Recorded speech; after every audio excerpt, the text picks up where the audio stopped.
Hola a todos, bienvenidos a Conversaciones con CEOs. Yo soy Daniel Mesa, CEO de Actimo América, y nuestro invitado de hoy es José Antonio Corrales.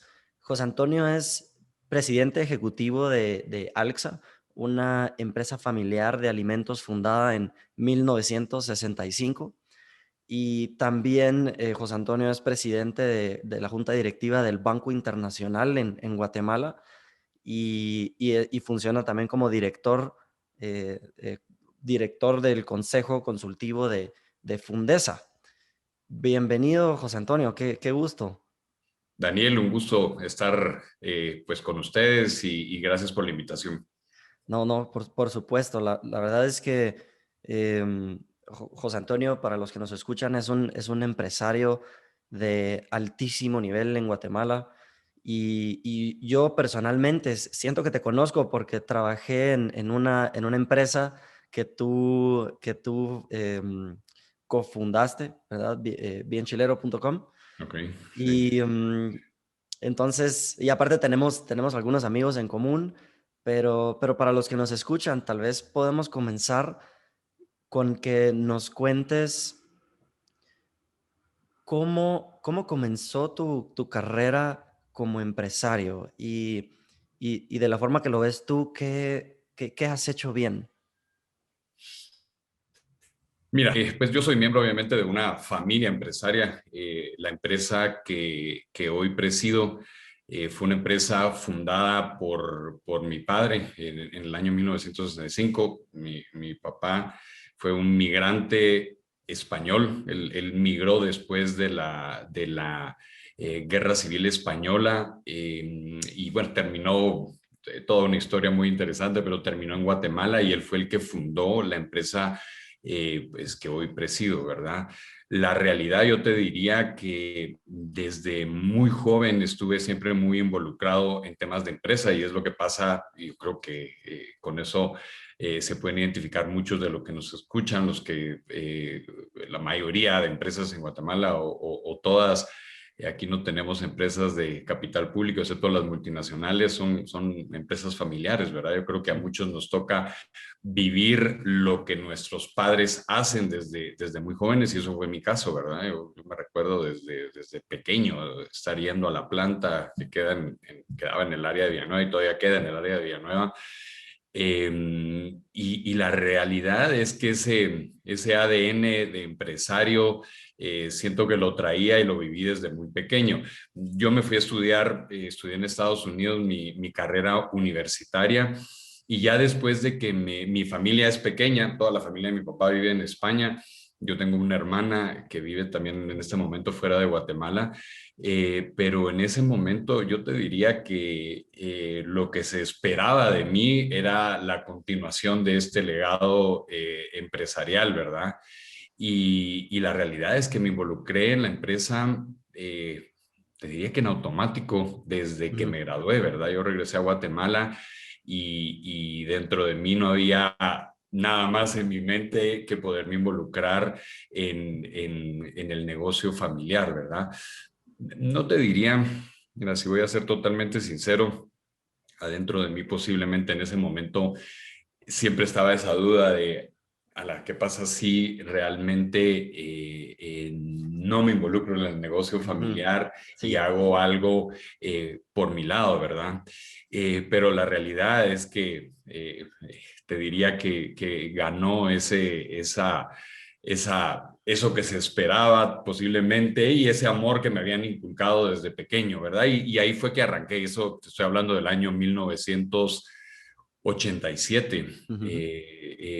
Y la realidad que yo creo, pues yo he oído historias de muchas empresas familiares, yo creo que tuve una enorme suerte y es que mi padre desde el principio sí me dejó bastante cancha y él se regresó a vivir a España después de unos años. Entonces yo creo que desde el principio tuve mucho la opción de tomar mis decisiones y poder empujar, ¿verdad? Pero un poco así fue el arranque de mi vida en el tema empresarial, ¿verdad? Sí, interesantísimo. Yo también tuve una experiencia en donde tenía que decidir, bueno, ¿Será que continúo con el negocio familiar? ¿Será que no? Y pues en mi caso resultó que la decisión prácticamente se tomó sola, ¿verdad? Por la manera en la que se movieron las piezas. ¿Tú pensarías que te pasó algo similar, como que simplemente la decisión se tomó por sí misma? Sí, mira, las cosas empiezan a fluir y la realidad es que sí pensaría como tú, o sea, la decisión cayó por su propio peso, ¿verdad? Sí, Y yo creo que adentro de mí, en ese momento, pesaba mucho el éxito que ya había tenido mi padre en la empresa. Entonces sí, era un poco, ay, ¿será que iré a poder hacer por lo menos lo mismo que él hizo? Y sí, eso es una gran presión, ¿verdad? sí, Y también te preguntas en esos momentos, o sea, ¿será que yo voy a poder imprimir mi visión y mi forma de ver las cosas en una empresa que ya, pues, ya está encaminada, ya tenía éxito? Eh, y la realidad es que, mira, para los que nos están escuchando en este momento que tienen dudas, yo creo que la respuesta es claro que sí, ¿verdad? Si es que el liderazgo anterior o la generación anterior está dispuesta, porque yo conozco casos de generaciones fundadoras de empresas que no sueltan el ujú, poder ni a patadas. Eso es otra historia, ¿verdad? Hay historias que pues les ha costado el futuro de la empresa, ¿verdad? Cuando sí, tienen liderazgos que simple y sencillamente no quieren soltar hasta que mueran, como bien dicen, y las empresas terminan sufriendo mucho con eso. En mi caso, fue una transición, creo que muy buena. Y la realidad es que aunque tuve muchas dudas al principio de qué tanto iba a poder yo imponer mi estilo, mi visión en el negocio, eso se dio, eso ocurrió, ¿verdad? sí, Y eso sí fue, pues hoy en día que miro para atrás, ¿verdad? Estoy viendo 30 años atrás, la realidad es que eso hizo toda la diferencia, el poderme realizado y estarme realizando en lo que hago, ¿no? sí. Igual viendo hacia atrás, dices que fue hace 30 años que te uniste a la empresa familiar y que tenías ochenta estas y dudas. siete sí, sí, un montón. Y me parece increíble porque, eh, o sea, yo no tengo mucha experiencia en el mundo laboral, ¿verdad? Pero aún así siento que, si viendo hacia atrás, hace 3 años cuando comenzamos Actimo, em, ya pienso, wow, o sea, ¿cómo hice eso, verdad? Porque me siento mucho más listo y experimentado y preparado hoy que hace 3 años. Sí, Y me puedo imaginar que hace 30 años eso es 10 sí, veces el caso.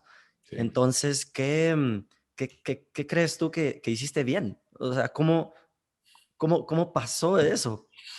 Mira, el que yo te diga ahorita una fórmula de todo lo que hice bien, mira, las cosas se van dando Sí, sobre la marcha, ¿no? sí, Y te vas preparando, pues me había preparado universitariamente, por decirlo así, pero la realidad es que, pues, la universidad te puede dar ciertas herramientas, ciertos conocimientos. Yo creo que el tema universitario mucho es la experiencia de vida y las conexiones que haces ahí, porque la realidad es que cuando entras al mundo de los negocios, ahí aprendes, ahí, o sea, ya cuando tocas el agua es que vas aprendiendo.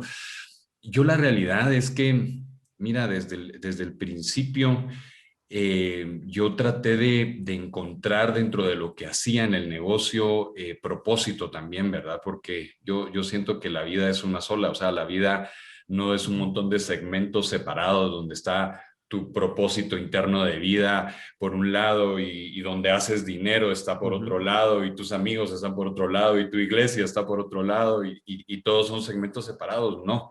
Pues creo que somos seres integrales y yo desde el principio, los anhelos que tenía de que, pues de construir un mejor país, de poder ayudar a que las personas en su día a día se puedan transformar, todo eso, yo desde el principio lo que quería es alinearlo al quehacer de la empresa, ¿verdad? ujú, Y yo creo que eso desde el principio marcó bastante la línea que yo seguí en el tema de empresariado, ¿verdad? O ujú. sea, Nuestra empresa, AXA, pues tiene una parte de propósitos, de misión, de valores muy fuerte.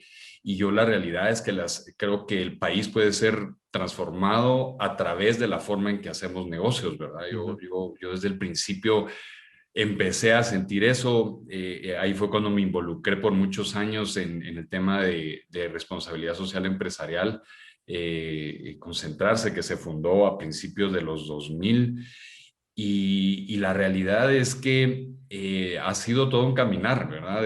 Sí, Yo creo que te vas encontrando, vas imponiendo tu estilo, vas aprendiendo, vas creciendo. Y mira, si te dijera que hubo una fórmula o una línea que se me ocurrió de repente y ahí tracé mi vida sí, sí, sí. empresarial, sería, las cosas se van dando, tú lo sabes, y vas tomando las mejores decisiones posibles y vas encontrando el camino, ¿verdad? Porque realmente el futuro uno nunca lo conoce, ¿verdad? Vas un poco como que tocando en un túnel a oscuras y tomando las mejores decisiones. Y un poco fue así, ¿verdad? Como fui encontrando ese caminar. Totalmente de acuerdo. Y tal vez, es decir, uno sí más o menos mira hacia el futuro y dice, me gustaría que esto y esto pasara, pero ya en la práctica lo único que podemos hacer es tomar la siguiente decisión con el conocimiento que tenemos, lo mejor que podemos y en el camino pues se va desenvolviendo Sí. hacia donde tiene que ir. Fíjate que te voy a compartir una historia que escuché, y la he compartido algunas veces, y esta la escuché del que en ese momento era presidente de Babson College, que es un colegio, pues una universidad de las mejores en Estados Unidos en el tema de emprendimiento. Y siempre se me quedó aquí en la mente porque él decía que habían, pues, contaba en esta conferencia que habían hecho un estudio global de emprendedores. Y lo que se habían dado cuenta a través de este estudio es que esa idea que la mayoría de gente tiene de que los emprendedores, ese es como que el segmento empresarial que más tolerancia al riesgo tiene, lo había sido totalmente desmitificado. Y él decía que se habían dado cuenta que una de las características más importantes de los emprendedores exitosos, no de todos los emprendedores, sino que los Sí, emprendedores exitosos era justamente que tenían una baja tolerancia al riesgo. Las empresas que de alguna manera, o los emprendimientos que eran exitosos, eran los emprendimientos que iban tomando riesgos, porque obviamente en los negocios tienes que tomar riesgos, pero riesgos limitados, ¿verdad? Riesgos que si te va mal en esa decisión que tomaste, no tenías todo puesto en esa decisión de tal manera que si te iba mal en eso, se destruía todo el negocio, sino sí, que y él contaba y decía, miren, es lo mismo que ustedes imagínense que venga Indiana Jones corriendo delante de aquella roca que daba vueltas, sí, ¿verdad? Ustedes imagínense que viene Indiana Jones y se cae en un agujero totalmente oscuro. Y cuando está en el fondo del agujero, sin poder ver absolutamente nada, ustedes, ¿qué creerían que Indiana Jones debería hacer en esa situación? De repente pegar un brinco enorme y ver dónde cae, o poquito a poco ir dando pasos, viendo si está sólido, ir tocando de repente en una pared y ujú, ir encontrando el camino. Y él decía, es exactamente lo que pasa cuando uno emprende, ¿verdad? O sea, hacia adelante es bien difícil, o sea, es un mundo oscuro ahí adelante, no sabes si tu idea va a ser buena, si va a ser aceptada, si vas a poder. Entonces, hay que ir dando pasos porque tienes que caminar, obviamente, si no te quedas estancado ahí para siempre, pero pasos que de alguna manera hagan sentido, que no pongan en riesgo tu vida y la vida de la empresa, y de esa manera ir haciendo sentido y ir construyendo hacia adelante, ¿verdad? Yo un poco lo veo así, ese caminar, ¿verdad? sí. Sí, Es, y es, todos los que hayan emprendido o los que dirijan una empresa, creo que visualizarían perfectamente ese paso a paso versus dar el gran salto. Y tal vez los que no han emprendido se quedarán un poco como, eso no me ayuda, ¿verdad? ¿Cómo lo hago exactamente? Sí. pero no, no, no es así como Y funciona. mira, hay algo bien importante que dices para la gente que está arrancando, es que también uno tiene que tener claro que vamos a ver, para mí hay que tener mucho cuidado en las empresas cuando tienes demasiadas ganas de tener éxito rápido. Eso es un compañero peligroso, ¿me entiendes? Puedes, yo creo que todos los empresarios tenemos que tener clara que cada vez que tomamos una decisión, esa decisión tiene un efecto en el plazo inmediato, tiene un efecto en el mediano plazo y tiene un efecto en el largo plazo. Y muchas veces las decisiones que te pueden dar solidez en el largo plazo no necesariamente te van a dar retornos inmediatos, ¿verdad? Entonces, yo sí creo que para todos los empresarios y emprendedores es bien importante que siempre tengamos claridad del efecto que nuestras decisiones tienen en los diferentes plazos y en la sostenibilidad de la empresa a muchos años, ¿verdad? Porque muchas veces si tu meta es ganar la mayor cantidad de dinero posible este año, sin Ujú. importar qué pase más adelante, puedes poner sin duda en un tremendo riesgo a tu empresa en el mediano y en el largo plazo, ¿no? Y viceversa, ¿verdad? O sea, yo creo que es como una mezcla, donde todos queremos buena rentabilidad en este año, pero sí tenemos que ser muy cuidadosos con nuestras decisiones, ¿verdad? Tener esa claridad de los efectos que pueda tener esa decisión. Sí, y justo hablando sobre el tema de decisiones, me gustaría que habláramos sobre el día a día para ti. ¿Cómo se ve un día normal? ¿Cómo manejas tu tiempo? A veces es una pregunta fácil y complicada. Ha variado mucho. No es lo mismo lo que hago ahorita que tengo 56 años Ujú.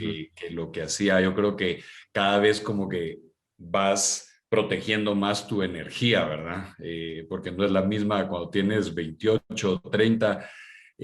Pero bueno, de cualquier manera, gracias a Dios tengo muy buena energía. Yo generalmente arranco mi día temprano. Fíjate que hace unos meses, eh, eh, a través de una conferencia que asistí, yo dije, justamente así tengo que arrancar mis días. Y Sí. esta conferencia la dio un autor y él hablaba de la importancia de arrancar tu día de una forma más meditativa Ujú. que arrancar y salir corriendo a hacer lo que tienes que hacer. Y esa es la forma en que realmente arranco mis días. Yo pues en la mañana sí le doy un tiempo a la oración, a la lectura, al estar tranquilo. Después generalmente hago ejercicio y luego ahí es que arranco, ¿verdad? A nivel de empresas, pues como tú bien lo dijiste, yo soy presidente ejecutivo de la empresa.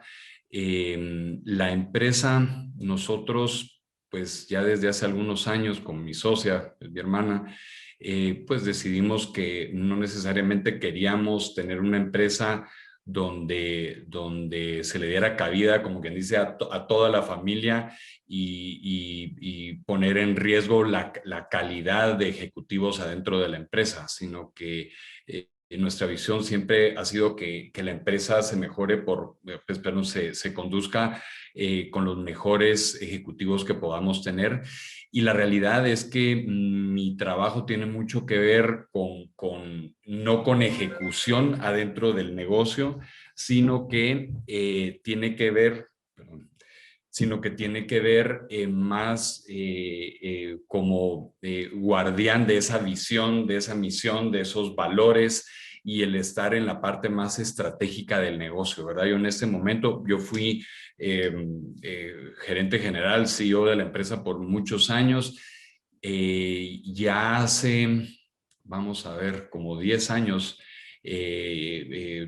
tomé la decisión que quería traer a un CEO a la empresa y quedarme yo en el puesto de presidencia, y esa es la forma en que seguimos operando en este momento, ¿verdad? O sea, toda la parte ejecutiva de ejecución de la empresa está llevada por profesionales pues obviamente yo tengo ciertas funciones ejecutivas, por ejemplo, compras de materias primas, que es una labor pues bastante importante dentro de nuestro negocio, ¿verdad?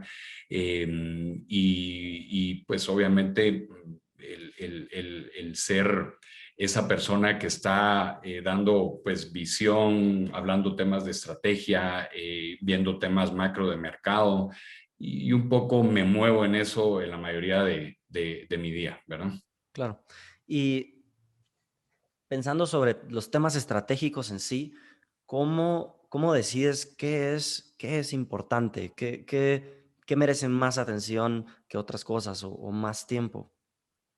Wow, esa es una pregunta difícil porque depende en qué momento está la empresa, ¿verdad? O sea, tú no puedes decir siempre, por ejemplo, nosotros en este momento, por ejemplo, el año pasado, el año que fue un año pues, complicado en el tema de negocios, nosotros pues estamos en la industria de alimentos. Para nosotros, a Dios gracias, fue un año pues muy bueno y fue un año donde tuvimos un crecimiento acelerado porque hubo bastante demanda de productos básicos durante, pues, entre el mes de marzo y el mes de octubre. El mercado ha regresado un poco a donde estaba antes, pero tuvimos una demanda de productos muy fuerte y nosotros nos pusimos justamente hace un año la meta de duplicarnos en tamaño en 5 años. Es una meta para una empresa que ya tiene Claro, no, es 50 enorme. años. Es una meta muy ambiciosa.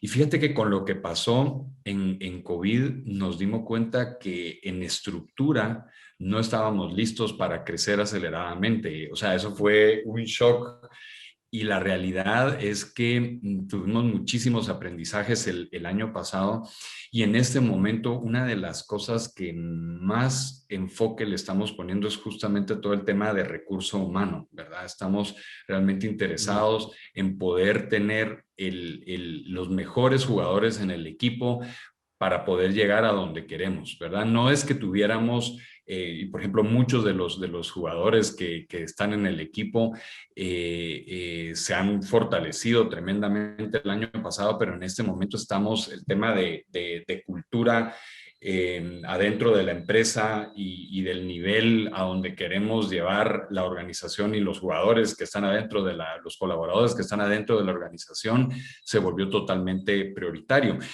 Y la realidad es que, mira, hay una frase de este Tucker que dice, Culture eats strategy for breakfast. Y para mí es una de las frases de negocios más verdaderas que existe, ¿verdad? O sea, yo creo que cualquier empresa, tú puedes tener la mejor, pero la mejor estrategia empresarial. Si tienes una cultura nociva que destruye una mala cultura dentro de la empresa, mira, cualquier estrategia que tú le pongas enfrente se la va a tragar de forma negativa y viceversa, ¿verdad? Yo creo que si tú tienes, aunque no sea la más fabulosa estrategia y estés en el nicho mejor de tu mercado, cuando hay buenos líderes, cuando hay buena cultura, mira, los negocios florecen. Entonces, en este momento estamos mucho enfocados en el tema de consolidar. Nosotros siempre hemos tenido una cultura creo que positiva, una cultura empresarial positiva, pero la estamos reforzando, ¿verdad? Y estamos reforzando a nuestros colaboradores y eso es nuestro enfoque en este momento. Hace un par de años hicimos, pues nos pasamos a un ERP nuevo, a SAP. Ujú. Nuestro enfoque era todo el tema de redefinir procesos, hacer el traslado del ERP de Microsoft que teníamos a SAP y nuestro enfoque estaba en otras cosas, ¿verdad? Entonces, en este momento te diría que es el tema de recurso humano, ¿verdad? Buenísimo. Y mi experiencia ha sido la misma en el tema de cultura y siento que cuando se habla de cultura es muy diferente hablar de cultura en una empresa de 16 personas como nosotros versus... ¿Cuántas personas tiene Alaxa, por cierto? Alxa, Eh, perdón. Nosotros ahorita tenemos 350 personas, 350. sí. Es totalmente diferente, ¿verdad? Ujú. O sea, el tipo de trabajo para reforzar la cultura con tantas personas es muy retador y hace poco estaba leyendo que, claro, es importante lo que dices y que en la pared está escrito que estos son nuestros 10 principios, pero al final, pues la gente no escucha lo que uno dice, sino lo que uno hace.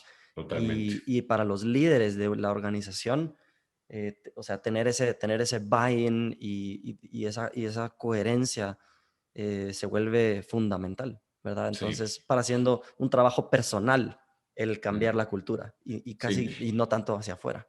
Y es imposible realmente vivir valores dentro de la cultura si el liderazgo no está comprometido y actuando esos valores. Y hace no mucho, leyendo un artículo de justamente todos estos temas de compliance, y esta era la historia de una persona, porque esta persona terminó en la cárcel, básicamente él trabajaba para una institución financiera en Estados Unidos en el año 2008 que hubo movimientos importantes.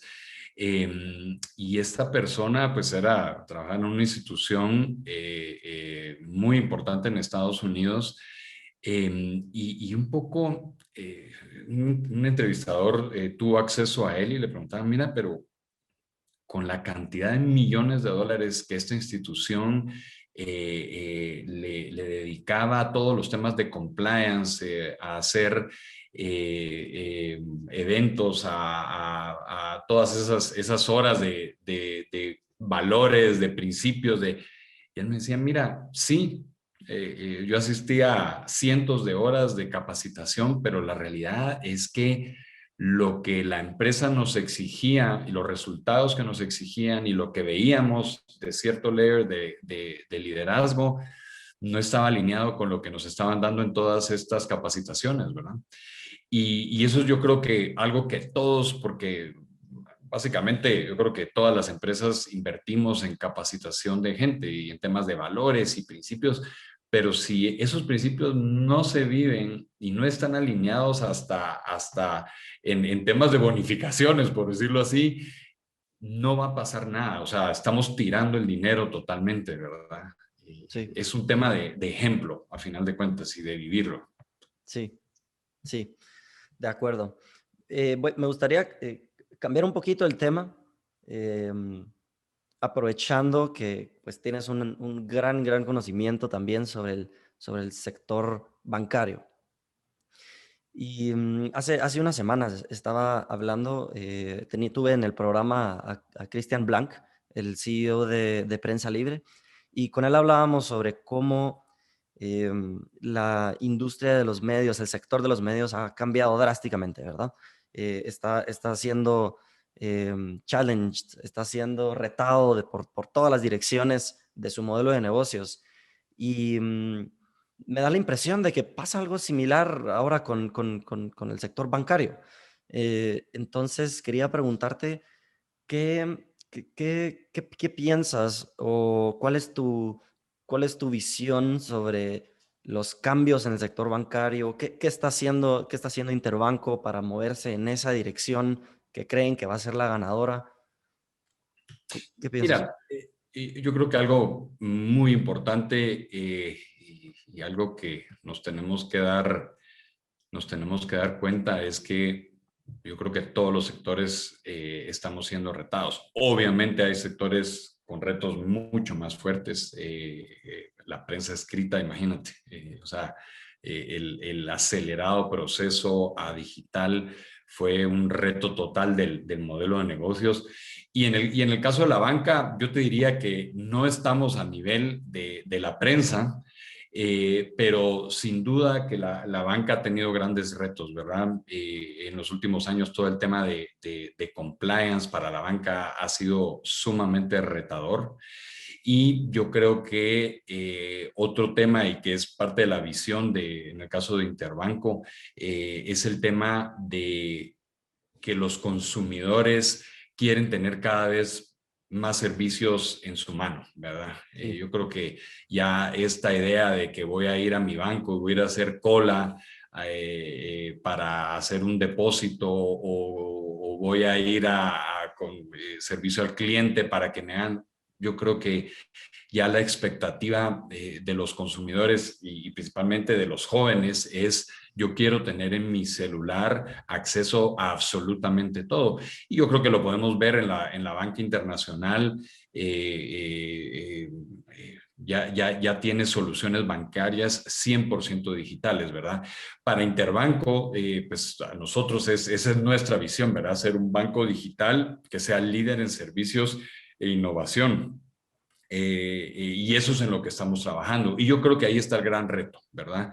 Ya no podemos pensar en una banca tradicional, ya necesitamos estar en la jugada de esa banca que está totalmente y es totalmente accesible desde tu celular, que es lo que tienes todo el tiempo contigo, ¿verdad? Sí.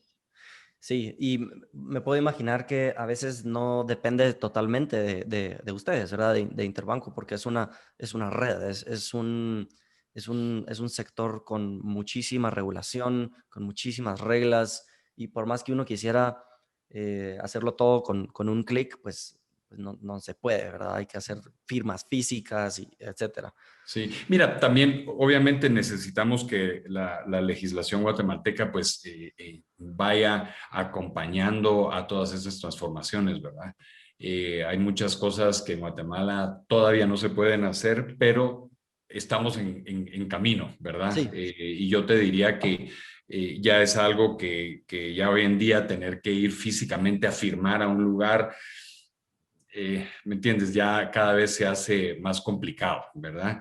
Y mira, yo creo que algo fabuloso dentro de todo que ha tenido esta situación de pandemia que tuvimos el año ujú, pasado, esta tecnología que estamos utilizando tú y yo, esto estaba desde hace años. Pero la realidad es que estábamos totalmente comprometidos en ir físicamente a absolutamente todas las reuniones y no usábamos tecnología. Yo no sé tú, pero yo usaba poquísimo Zoom o Teams, pero la pandemia lo que nos hizo fue de cabeza, o sea, ya no hay opción, tienes cuidado y ahorita somos, mira, aunque se acabara totalmente la pandemia mañana, yo estoy seguro que todos seguiríamos utilizando este medio para un porcentaje muy alto de nuestras reuniones, sí, ¿verdad? Es lo mismo, ¿verdad? Igual, tal vez, o sea, todos los bancos o la mayoría de los bancos, pues, tienen aplicaciones. Yo te podría asegurar que las usaba muy poca gente. Nosotros lo hemos visto en nuestras estadísticas en Interbanco, ¿verdad?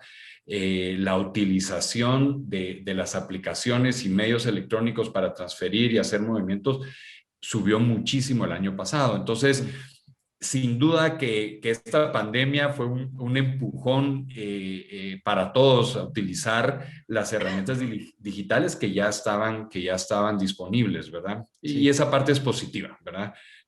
También nos dimos cuenta que cantidad de reuniones no necesitas que estar físicamente. Hay otras que sí, ¿verdad? Yo sí creo que hay reuniones principalmente de estrategia, donde hay mucho intercambio de ideas y mm, yo creo que es fabuloso estar físicamente con las personas, pero luego hay un sinnúmero de reuniones que las llevas y que en el tema de banca es igual, ¿verdad? Ese tema de tener que ir a dejar un cheque a algún lado o ir a depositar, o sea, todo eso debería ser ya algo del pasado, ¿verdad? Si lo puedes hacer perfectamente bien, yo llevo años de no hacer un cheque físico, todo es ya transferencia electrónica, ¿verdad? Y ese es el camino. Sin duda que, o sea, la banca tendrá que digitalizarse totalmente. Guatemala tiene sus retos.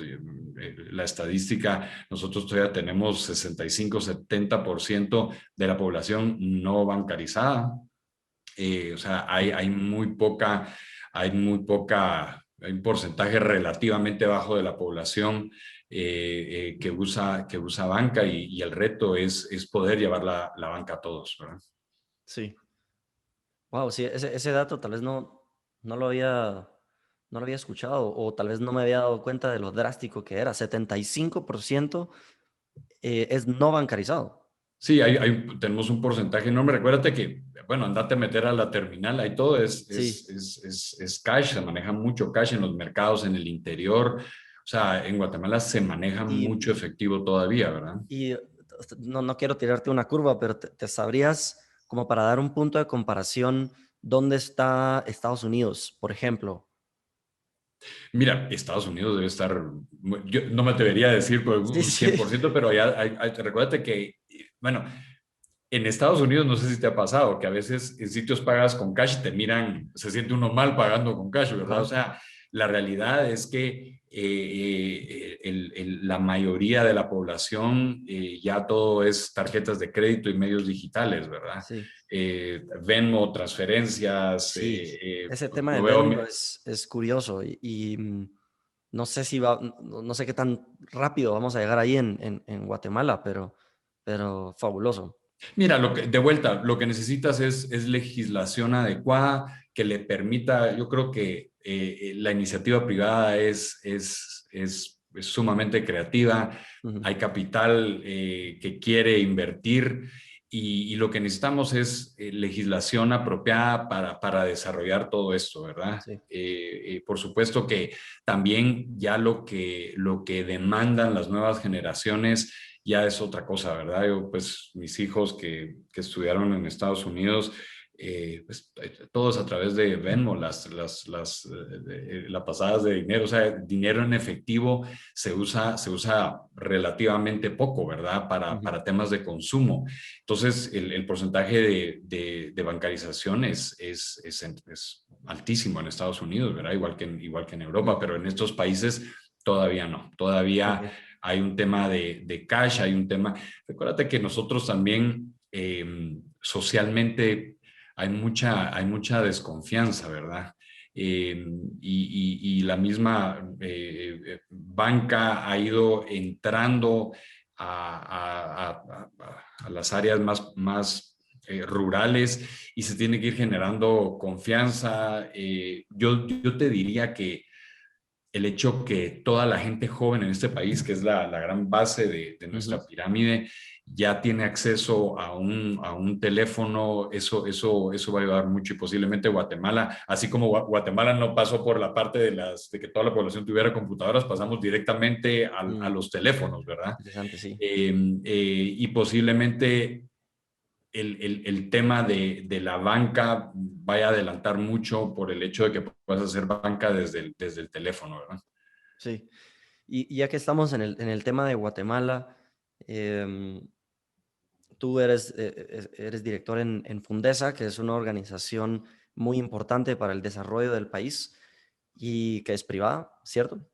Sí. Y para los que nos puedan escuchar que no sean guatemaltecos, o también para los guatemaltecos, ¿estás optimista del desarrollo de Guatemala? ¿Cuáles crees que son las oportunidades importantes? Mira, sin duda que estoy optimista. Yo como empresario te digo que nosotros no me recuerdo, en los últimos 30 años que llevo en la empresa, nunca hemos dejado de invertir en este país, ¿verdad? En este momento estamos en proyectos de inversión de capital, en líneas de producción, en nuevas propuestas. Y la realidad es que yo creo en Guatemala. Ahora, habiéndote dicho eso, Guatemala tiene enormes retos, ¿verdad? O sea, la realidad es que hay ciertos momentos en que yo creo que todos los guatemaltecos nos sentimos frustrados. En Guatemala necesitamos cambios importantes en la forma en que lo hacemos las cosas. Y yo creo que Fundesa es una institución realmente única, ¿verdad? O sea, Fundesa es una institución formada por empresarios, pero a título personal y que somos independientes de intereses sectoriales y gremiales, ¿verdad? El enfoque de Fundesa es contribuir al desarrollo integral y sostenible de Guatemala. Y yo creo que tenemos claridad que para que este país salga adelante, bueno, lo número uno es que tenemos que fortalecer la institucionalidad. Guatemala tiene instituciones muy débiles y tener instituciones fuertes es como la base de esta casa que se llama Guatemala, ¿verdad? También el país necesita tener nuevas, o sea, leyes que nos permitan construir infraestructura. Guatemala es un país que la infraestructura está, mira, casi igual que hace 30 años, ¿verdad? Obviamente, cuando ves la estructura a nivel nacional, estoy hablando, deja mucho que desear. Necesitamos construir infraestructura, necesitamos educación, fortalecer salud. O sea, hay muchos retos, ¿verdad? Pero la base de todo esto es construir mejor institucionalidad. Guatemala tiene instituciones muy débiles y yo creo que lo vemos, ¿verdad? Sí. Y con instituciones, ¿a qué te refieres exactamente? Instituciones de gobierno, de Estado, Ah, ¿verdad? ok. Instituciones estatales, bueno, el Congreso es una institución, las Cortes, Ujú, ujú. toda esa legislación que es el marco donde tú operas como ciudadano Claro. es sumamente débil, ¿verdad? Y si tú eso no lo tienes claro, no te estoy diciendo complejo, debe ser simple, pero si no hay claridad, mira, una sociedad para fortalecer una cultura, tú necesitas tener leyes que sean apropiadas para la cultura donde van a ser aplicadas, necesitas tener consecuencias a la falta de esas leyes y necesitas tener una cultura que abrace la idea de que si no es a través de reglas que se aplican por parejo a todos los ciudadanos, respetarlas y trabajar dentro de esos marcos, no vamos a poder conseguir desarrollo, ¿verdad? Entonces, Guatemala tiene mucho que hacer en relación a todo el tema de respeto a la ley, de institucionalidad. Mira cómo se han desarrollado los países europeos y Estados Unidos, es a través de rule of law, ¿me Sí. entiendes? De instituciones fuertes y sólidas y ciudadanos que realmente respetan las reglas y se han desarrollado en ese contexto, ¿verdad? A Guatemala todavía tenemos que llegar ahí, ¿verdad? Sí, clarísimo. Me hace muchísimo sentido. Increíble, pero nos estamos quedando sin tiempo y tal vez te Sí. quisiera hacer una última pregunta muy simple. ¿Qué libro em, crees que todos deberían de leer? ¿O cuál es tu libro favorito? Una recomendación para Mira, nosotros. me la pusiste complicada. Yo te voy a decir, y eso es algo muy personal. Yo creo que el libro que todos tenemos que realmente atrevernos a leer y a meditar es la Biblia. Y tal vez ahí te saqué porque creíste que te iba a decir uno de negocios, pero no. Eh, la realidad es que, y mira, para los empresarios les voy a recomendar el libro de Proverbios. Es espectacular la sabiduría que puede haber en ese libro, temas de principios, de valores, de lo que hay que hacer. Ahora ya en temas empresariales, oye, yo he leído tanto libro, True North, Tipping Point, me fascina, Gladwell en general me parece un autor fabuloso, sin duda un autor que le he sacado muchas cosas que he podido aplicar también en temas de negocios. A mí me gusta mucho la historia en general. Estoy leyendo un libro Ujú, ahorita que se llama Over the Edge of the World, que es la historia de Magallanes, cuando Magallanes encontró la llegada al este a través del oeste ujú. y se fue por la parte de la Patagonia abajo. Y tú no sabes todas esas historias, lo que por lo menos a mí me permiten refrescar la mente y a través de esas historias a veces ver cosas que pueden ser del día a día y de negocios, ¿ya? Sí, Pero bueno, tal vez te hablé de libros y de cosas que no estabas esperando.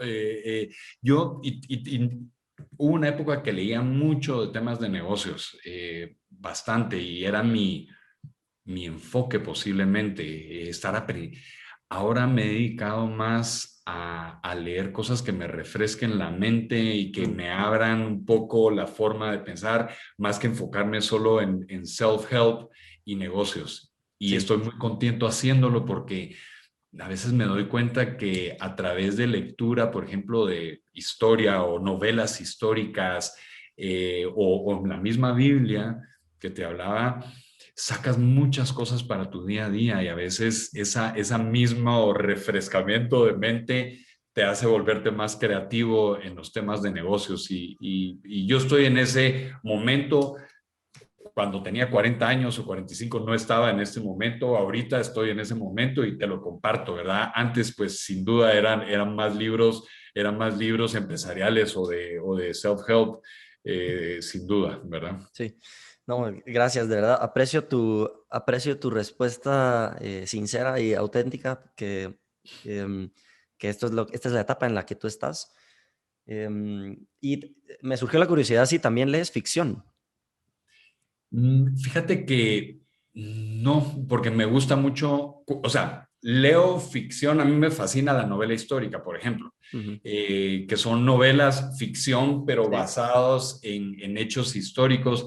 Eso me fascina porque te refresca la mente escuchando historias, tal vez, o sea, ficciones, pero basadas en hechos históricos. Me gusta mucho. Ahorita, como te digo, el libro que estoy leyendo es pura historia, ¿verdad? Este de sí, Magallanes, pero es espectacular, ¿verdad? La realidad es que cuando tú te pones en el contexto de los hombres del 1500, esos hombres que salían en la época de la exploración española y portuguesa, esos tipos, o sea, el reto era peor que salir al espacio, porque nosotros mandamos ahorita una nave al espacio y tenemos una idea de ese mapa, cómo se ve. De aquella salían a tierras, o sea, a mares sí, desconocidos, no sabían qué había más adelante y me tiene fascinado eso, ¿verdad? sí. No, es verdaderamente fascinante. Y dentro de la categoría de novelas históricas, yo no sé si esta cuenta como novela histórica realmente, pero no sé si has escuchado de Los Pilares de la Tierra, Ah, The sí, sí, Pillars of sí, the Earth. sí, Lo terminé. Es un libro largo, tiene como 1200 sí, páginas, pero me quedé totalmente fascinado con la Edad Media y con la idea de construir catedrales y pues cómo funcionaba el tema de la religión. Y sí, le saqué sí. muchísimo. Creo que voy a ir un poco más por ahí, por donde tú Tú vas. sabes que yo leí un libro que se llama El amuleto de bronce y este libro era de la historia del Genghis Khan. Cómo, pues, tú sabes que el ejército mongol se volvió un ejército realmente que conquistó El mundo casi. casi el mundo, sí. Pero hay una cosa que nunca se me va a olvidar, la primera vez que Genghis Khan se enfrentó con una ciudad amurallada, porque todos eran nómadas y vivían en el campo, ¿no? Ujú. Y cuando se enfrentaron por primera vez a una ciudad amurallada en la China, mira, comenzaron a asediarla y no encontraban por dónde, porque era, entonces un momento, y mira, eso es lo importante de los momentos que los empresarios también necesitamos de meditación y de observar. Genghis Khan se puso a observar qué era todo lo que entraba y salía de la ciudad. Y en esas observaciones, o sea, le dedicó tiempo porque se dio cuenta que lo único que entraba y salía eran aves y también ratas, roedores que Mm, entraban y salían de la ciudad. Pues el tipo mandó a atrapar a todos los roedores que salieran de la ciudad, o sea, los gatos y roedores, que eran las dos cosas sí. que salían.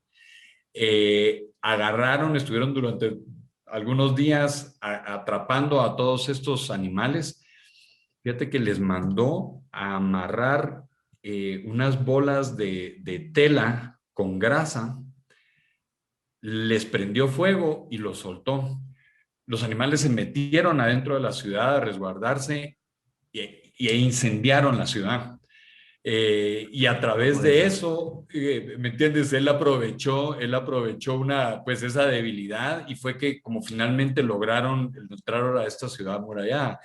Y la realidad es que son historias fabulosas, ¿verdad? Que vas conociendo a través de Sí, lectura, ¿verdad? Y sí, mira, como le digo, le sacas en los negocios, así es, cuando tú no tienes el tiempo, o sea, muchas veces cuando estás en esas corriendas no te das cuenta de las cosas. y a veces necesitas parar y comenzar a observar para ver qué es lo que entra y sale Sí, de sí, aquí y cómo le puedo entrar por otro lado a este negocio, ¿me entiendes? Entonces, yo sí me creo que encanta. es muy importante tomarnos siempre ese tiempo de observar y de alimentar nuestra mente, no solamente del mismo tema. Me encanta que la moraleja de la conversación sea, si te topas con una pared, busca los roedores Ok. y ponle las bolitas de grasa y enciende la ciudad. Está increíble, está increíble. Sin duda. Em, pues, y por último, tal vez te busqué en LinkedIn, pero me dio la impresión de que no eres muy activo. No, en LinkedIn no. ¿Cómo te puede encontrar alguien que quisiera saber más de ti? ¿Sigues alguna red? Mira, la realidad es que no soy muy activo en redes. Yo te diría que en la red tal vez donde me mantengo más activo es en Instagram. Eh, Hay demasiadas cosas que ver y siento que en las redes, Facebook, por ejemplo, yo hubo un momento en que decidí no Sí, verla. Yo voy directamente a buscar información, la realidad. Yo no me mantengo mucho en redes y lo hago conscientemente. La realidad es que el tiempo que se requiere estar muy activo en redes es enorme y no lo tengo, ¿verdad? Entonces he claro. decidido ser más selectivo. Como te digo, Instagram sí es una red que tal vez le dedico una media hora casi todos los días, porque también tengo mucha información que obtengo de ahí, ¿verdad? De Sí. páginas interesantes que sigo dentro de Instagram, pero te diría que Instagram es lo que más Sí. veo dentro de todo. No, o sea, eso significa que me siento todavía más honrado de que hayas aceptado esta invitación, porque, pues, No, con gusto. no es para nada común eh, escuchar de tu sabiduría y de tus historias, y lo aprecio mucho. Entonces, pues, vamos cerrando, pero te agradezco y espero que podamos platicar pronto. Seguro, Daniel, fue un verdadero gusto conversar contigo. Qué rico tener este tipo de conversaciones y estaremos en contacto, ¿verdad? Estamos en contacto. Va Gracias. pues, hasta luego. Chao.